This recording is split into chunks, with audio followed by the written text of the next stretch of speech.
ಚಂಡಮಾರುತದಿಂದಾಗಿ ತಮಿಳುನಾಡು, ಕರ್ನಾಟಕ ಮತ್ತು ಕೇರಳದಲ್ಲಿ ಭಾರೀ ಮಳೆಯಾಗುತ್ತಿದೆ. ಕೇರಳದಲ್ಲಿ ಹವಾಮಾನ ಇಲಾಖೆ ರೆಡ್ ಅಲರ್ಟ್ ಅನ್ನು ಘೋಷಿಸಿದೆ. ಈ ಹಿನ್ನೆಲೆ ಇದೀಗ ಶಬರಿಮಲೆಗೆ ತೆರಳುವ ಭಕ್ತರ ಮೇಲೂ ಮಳೆ ಸಂಕಷ್ಟವನ್ನು ತಂದಿದೆ.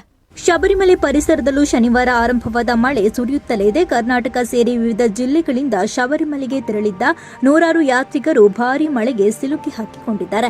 ಇನ್ನು ಮುನ್ನೆಚ್ಚರಿಕೆ ದೃಷ್ಟಿಯಿಂದ ಅರಣ್ಯದ ದಾರಿ ಮೂಲಕ ಕಾಲ್ನಡಿಗೆಯಲ್ಲಿ ಬರುವ ಯಾತ್ರಿಕರಿಗೆ ತಾತ್ಕಾಲಿಕವಾಗಿ ನಿಷೇಧವನ್ನು ಹೇರಲಾಗಿದೆ.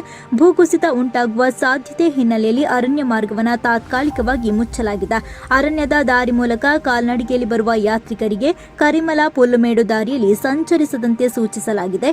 ಶಬರಿಮಲೆ ಯಾತ್ರಿಕರ ಸುರಕ್ಷತೆ ದೃಷ್ಟಿಯಿಂದ ಅಳುತಡಕಾವಿನಿಂದ ಪಂಪಾವರೆಗಿನ ಸಾಂಪ್ರದಾಯಿಕ ಅರಣ್ಯ ಮಾರ್ಗದಲ್ಲಿ ಚಾರಣವನ್ನ ನಿಷೇಧಿಸಲಾಗಿದೆ. ಈಗಾಗಲೇ ಅರಣ್ಯ ಮಾರ್ಗದ ಮೂಲಕ ಆಗಮಿಸಿದ್ದ ಭಕ್ತರನ್ನ ವಿಶೇಷ ಕೆಎಸ್ಆರ್ಟಿಸಿ ಬಸ್ ಮೂಲಕ ಪಂಪಾಗೆ ಕರೆದೊಯ್ಯಲಾಗಿದೆ. ಪುಲ್ಲುಮೇಡುವಿನಿಂದ ಶಬರಿಮಲೆಗೆ 6 ಕಿಲೋಮೀಟರ್ ದೂರವಿದ್ದು ಈ ಅರಣ್ಯ ದಾರಿಯಲ್ಲಿ ದಟ್ಟ ಮಂಜು ಆವರಿಸಿದೆ. ತೀವ್ರ ಮಳೆಯಿಂದಾಗಿ ಪಂಪಾ ನದಿಯಲ್ಲಿ ನೀರಿನ ಮಟ್ಟ ಹೆಚ್ಚಾಗುವ ಸಾಧ್ಯತೆ ಇದೆ.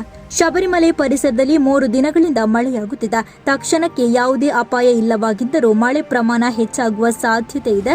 ಹೀಗಾಗಿ ಅಪಾಯ ಸಾಧ್ಯತೆಗಳನ್ನು ಪರಿಗಣಿಸಿ ಸುರಕ್ಷತಾ ಕ್ರಮಗಳನ್ನು ಜಾರಿಗೊಳಿಸಲಾಗುತ್ತಿದೆ. ಏರುಮೆಲಿಯಲ್ಲಿ ಮಣ್ಣು ಕುಸಿದು ಬಿದ್ದಿದ್ದ ಪ್ರದೇಶವನ್ನು ತೆರವುಗೊಳಿಸಲಾಗಿದ್ದು ಮತ್ತೆ ಸಂಚಾರ ಆರಂಭಿಸಲಾಗಿದೆ ಎಂದು ಅಧಿಕಾರಿಗಳು ತಿಳಿಸಿದ್ದಾರೆ.